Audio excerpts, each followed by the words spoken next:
কিয়ামতের ময়দানে সব মানুষ উলঙ্গ হয়ে উঠবে। সব মানুষ, জোরে কথা বলে না, মাথা নিচু করছেন কেন? সব মানুষ কি হবে? বিশ্বাস হয়? একটু লজ্জা লজ্জা লাগে, কেমন কেমন লাগে না? লাগে না? কেন লাগবে? আপনি তো ন্যাংটা হয়ে আসছিলেন, আসার সময় ন্যাংটা হয়ে আসেন না? সবাই আপনার দেখে নাই? দেখে নাই তো? তখন তো আপনি ন্যাংটা হয়ে আসছিলেন, এখন আবার শরম করে কেন? তখন যদি আপনি ন্যাংটা হয়ে আসলেন দুনিয়ার মানুষের সামনে, কিয়ামতের ময়দানে ন্যাংটা হবেন তাতে কি? আয়েশা রাদিয়াল্লাহু আনহা হাদিসটা শুনে আশ্চর্য হয়ে গেল। ইয়া রাসূলুল্লাহ, মানুষ কিয়ামতের ময়দানে উলঙ্গ হয়ে উঠবে, আমরা সকলেই? নবীজি বললেন, তা তো অসম্ভব। কি? নবীজিকে বলতেছে লজ্জা করবে না? নবীজি বলতেছে, দেখো ওই সময় মানুষের এমন পরিস্থিতি হবে, একজন আরেকজনের দিকে যে তাকাবে, তাকায় যে কিছু অনুভব করবে, কিছু বুঝবে, এই সুযোগই তাদের থাকবে না। তার একটা উদাহরণ দেই, ছোট্ট কোন রকম, আল্লাহ মাফ করুক। তার একটা স্যাম্পল নমুনা কিভাবে ভবিষ্যৎ এবং অতীতকে স্মরণ করায় দেয় এই হজ, তার একটা স্যাম্পল। যারা হজে যায়, নারী পুরুষ একসঙ্গে তাওয়াফ করতেছে কিনা? মুখ ঢাইকে, মুখ ঢাইকে, মুখ খোলা থাকে কিনা? কই, ওখানে তো খারাপ নজরে কেউ তাকানোর সুযোগ থাকে না। আমাদের দেশের মেয়েদের মতো নাকি বিভিন্ন দেশের অনেক সুন্দর সুন্দর মেয়েরা আসে? আসে, নারী পুরুষ একসঙ্গে তাওয়াফ করতেছে, কিন্তু তাকানোর সুযোগ, ওই টেন্ডেন্সি নাই। দুনিয়ার জমিনে কাবা ঘরের সামনে গেলে যদি আপনার টেন্ডেন্সি না থাকে, আল্লাহ তাআলা যিনি কাবার মালিক, তার সামনে আপনি যেদিন দাঁড়াবেন, উলঙ্গ কি আর গায়ের কাপড় কি থাক আর না থাক, আপনার সে টেন্ডেন্সি থাকবে না, আপনার হুঁশেই থাকবে না। এই জন্য আল্লাহ তাআলা বলছেন, এই হজটা হলো আখিরাতের স্মারক, নমুনা। আখিরাতের কি নমুনা? কথা বেশি বড় হয়ে যাচ্ছে। এটা হলো হজ, সর্বজনীন এমন এক ইবাদত যা মানুষের সমতা শিখায়, যে ইবাদত দ্বারা আল্লাহ তাআলার সবচাইতে ভালোবাসার বহিঃপ্রকাশ পায়, স্পেশাল বহিঃপ্রকাশ পায়, স্পেশাল মেহমান হিসেবে পরিচিতি লাভ পায়। সেটা যারা হজে যায়, সেইটা হজের মাধ্যমে হয়। এই জন্য আল্লাহ তাআলা হজের ব্যবস্থা করেছে। সুবহানাল্লাহ বলে।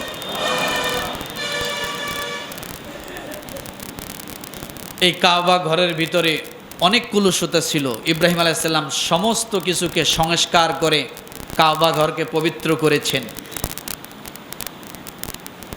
কাবা ঘরকে বাহ্যিক যত কুলুষিতা ছিল সব দূর করেছেন ইব্রাহিম আলাইহিস সালাম। আর ওই কাবা ঘরের ভিতরে যত কুলুষিতা ছিল সব দূর করেছেন আমাদের নবী মুহাম্মদুর রাসূলুল্লাহ সাল্লাল্লাহু আলাইহি সাল্লাম। তিনি যে কি দেখলেন, কাবা ঘরের ভিতরে 360টা মূর্তি। কয়টা মূর্তি? 360টা মূর্তি কাবা ঘরের ভিতরে। কাবা ঘরের ভিতরটা পরিষ্কার করেছেন, সংস্কার করেছেন আমাদের নবী। আর কাবা ঘরের বাহ্যিক গুলো সব কিছু সংস্কার করেছেন ইব্রাহিম নবী। সুবহানাল্লাহ বলে। এই জন্য শরীরের চামড়া পরিষ্কারের থেকে হৃদয়টা পরিষ্কার হওয়া বেশি জরুরি। কথাটা বোঝেন নাই? আর এই কাজ সবার দ্বারা না, মনে থাকবে ইনশাল্লাহ। এবার আসুন, হজ কেন? সর্বপ্রথম হজ এজন্য আল্লাহ তাআলা বলেছেন, ওয়ালিল্লাহি আলান নাসি হিজ্জুল বাইতি মান ইসতাতা ইলাইহি সাবিলা ওয়া মান কাফারা ফাইন্নাল্লাহা গনিয়্যুন আনিল আলামিন।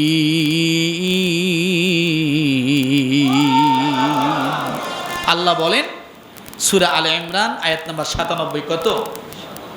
আমি আল্লাহ হজকে ফরজ করলাম, যাদের উপর সামর্থ্য আছে হজে আসার মতো তারা যেন অবশ্যই হজ করে, এটা ফরজ। এই জন্য আমরা হজ করি। হজের মাধ্যমে আমরা উপকৃত হই। কি হই? হজের মাধ্যমে। হজ কেন বলেন তো? উপকার পাওয়ার জন্য। বলেন কিসের জন্য? দুনিয়াও উপকার, আখেরাতেও উপকার। প্রমাণ রব্বুল আলামিন সূরা হজের 33 নম্বর আয়াতে বলেন, লাকুম ফিহা মানাফিউ ইলা আজালিম মুসাম্মান তুম্মা মাহিল্লুহা ইলাল বাইতিল আতীক। কোন সূরা? কত নম্বর আয়াত? 33 নম্বর আয়াত। উপকারটা কি দেখেন, এতে রয়েছে এক নির্দিষ্ট মেয়াদ পর্যন্ত তোমাদের নানা রকম উপকার। কে বলছে কথা? লিয়াশহাদু মানাফিআ লাহুম। আপনারা বলেন না মুনাফা? মুনাফা শব্দটা জানেন কি? আজকে কত মুনাফা বলেন না? মুনাফা কত আদায় হলো? মুনাফা মানে লাভ। মুনাফা মানে কি? লাভ। লিয়াশহাদু মানাফিআ লাহুম, তাদের নির্দিষ্ট সময় পর্যন্ত উপকার রয়েছে। অতঃপর তাদের হালাল হওয়ার স্থানে সেই প্রাচীর গৃহ কাবার আশেপাশে। এরপরে রব্বুল আলামিন আবারও বলেন, লিয়াশহাদু মানাফিআ লাহুম ওয়া ইয়াযকুরু ইসমাল্লাহি ফি আইয়ামিন মা'লুমাতিন আলা মা রাযাকাহুম মিন বাহিমাতিল আনআম। সূরা হজ আয়াত নম্বর 28। এখানে আল্লাহ কুরবানির দ্বারা লাভের কথা বলেছেন। কিসের দ্বারা? তাহলে হজের দ্বারাও, কুরবানির দ্বারাও। হাজিরা হজ করার পরে ওয়াজিব আমলের ভিতরে কোরবানি আছে না নাই? আছে। কোরবানির দ্বারাও লাভবান। শুধু তাই নয়, আল্লাহর নবী বলেছেন তোমরা দুইটা কাজের গ্যারান্টি দাও। আমি নবীজি তোমাদেরকে দুইটা গ্যারান্টি দেব। তোমরা যদি দুইটা কাজ থেকে বিরত থাকতে পারো, ভালো করে হাদিসটা শোনেন। বুখারী হাদিস নাম্বার 1521। কত? কোন কিতাব? বুখারী শরীফ 1521 নাম্বার হাদিস। আল্লাহর নবী বলেছেন তোমরা দুইটা জিনিসের গ্যারান্টি দাও, অর্থাৎ দুইটা জিনিস থেকে তোমরা বিরত থাকো। আমি নবীজি বললাম আমার আল্লাহ তাআলা তোমাদেরকে দুইটা জিনিস দিয়ে দিবে। অর্থাৎ যারা হজে যায়, দুইটা কাজ থেকে যদি তারা বিরত থাকতে পারে, আল্লাহ তাআলা গ্যারান্টি দিচ্ছে যে আমি আল্লাহ তাদেরকে এমন দুইটা জিনিস দিব যা কোনোদিন সে দুইটা জিনিস ফুরাবে না। সুবহানাল্লাহ বললেন না? নিষেধ করছেন কয়টা? আল্লাহ দিবেন কয়টা? বুখারী শরীফ 15 নম্বর হাদিস থেকে আগে শুনে নেন। আবু হুরায়রা রাদিয়াল্লাহু তাআলা আনহু থেকে বর্ণিত,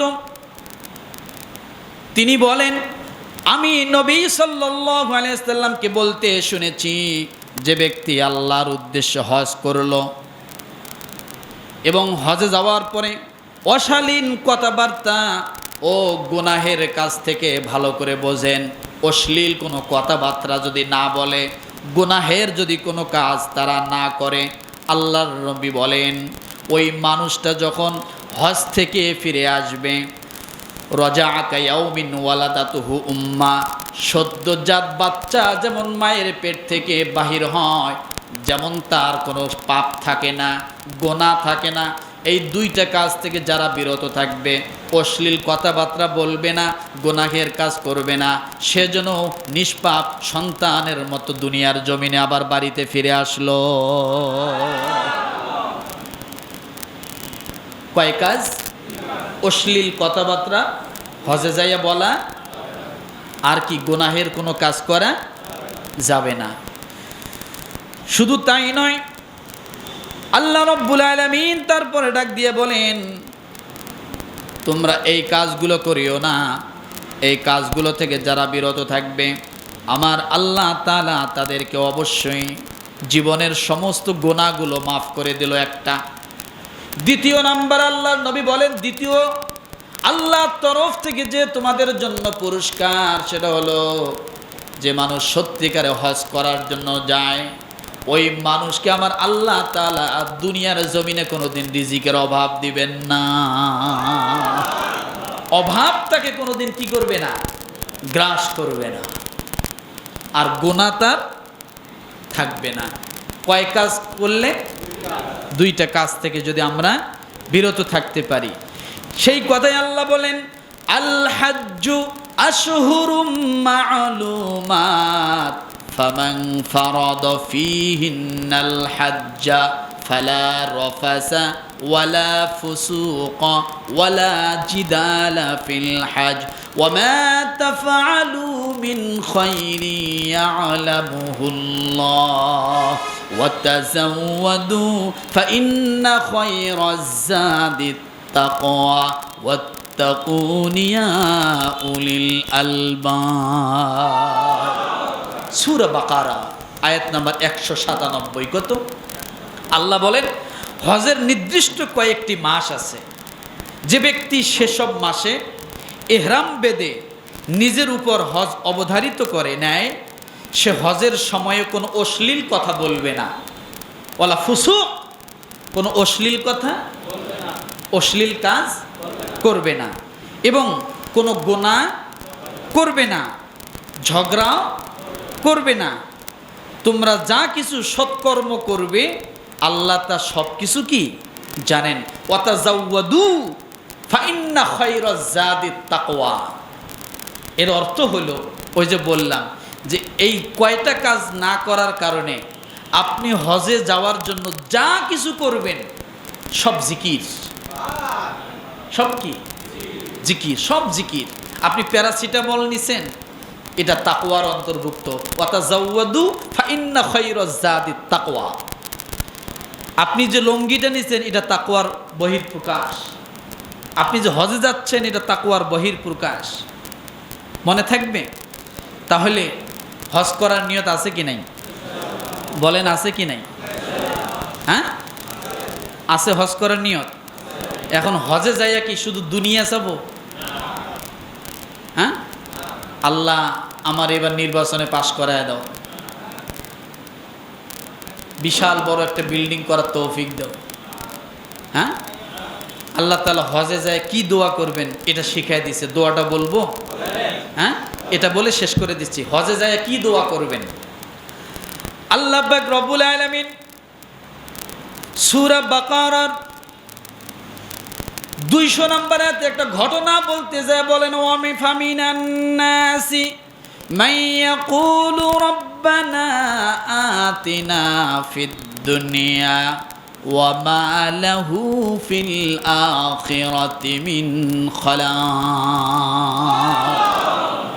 এখানে আল্লাহ কি বলেন, কিছু লোক তো এমন আছে যারা দোয়ায় কেবল বলে, হে আমাদের প্রতিপালক আমাদেরকে দুনিয়া দাও। কি দাও? শুধু দুনিয়ার কল্যাণ চায়, দুনিয়ার কল্যাণ দান করো, আর আখিরাতে তাদের কোনো অংশ নাই। কে বলছে কথা? যারা ওখানে যায় শুধু দুনিয়া চাবে, আল্লাহ তাদেরকে আখিরাতে কোনো কল্যাণ দিবে না। এবার আল্লাহ কি বলে, তার মোহাব্বতের আদরের বান্দাদেরকে কি বলে? দোয়া শিখাই দিচ্ছে। সুবহানাল্লাহ বলেন। রব্বুল আলামিন এবার হাজীদেরকে দোয়া শিখাই দিচ্ছেন, প্রিয় বান্দাদেরকে। ومنهم من يقول ربنا آتنا في الدنيا حسنة وفي الآخرة حسنة وقنا عذاب النار। তোমরা ওই মানুষগুলোর মতো দোয়া করিও না, রব্বানা আতিনা ফিদ দুনিয়া ওয়া মা লাহু ফিল আখিরাতি মিন খালাক। শুধু দুনিয়া চায়, দুনিয়া চায়।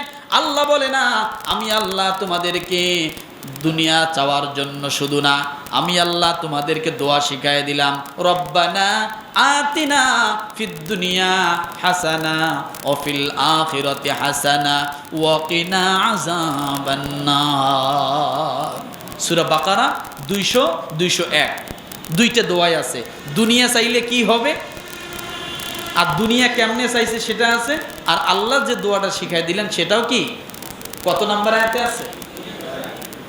201-এ শুধু দুনিয়া, আর 201-এ 200-র মধ্যে শুধু দুনিয়া, আর 201-এ দুনিয়া আখেরাত দুইটাই চাওয়ার কথা আল্লাহ বলেছেন। তাহলে আমরা হজ করার জন্য নিয়ত আছে তো ইনশাআল্লাহ। আল্লাহ যেন আমাদের সকলকে তৌফিক দান করে, আমিন। যারা যাচ্ছে তাদেরকে আল্লাহ যেন কবুল করে বলে আমিন। যারা যাবে তাদেরকে আল্লাহ যেন কবুল করে বলে আমিন। তাদের দোয়ার সঙ্গে আমাদের দোয়াগুলো কবুল করে নেক বলে আমিন। তাদের আমলের সঙ্গে আমাদের আমলগুলো আল্লাহ কবুল করে নেক বলে আমিন। ওয়া আখির দাওয়ানা আলহামদুলিল্লাহি রাব্বিল আলামিন।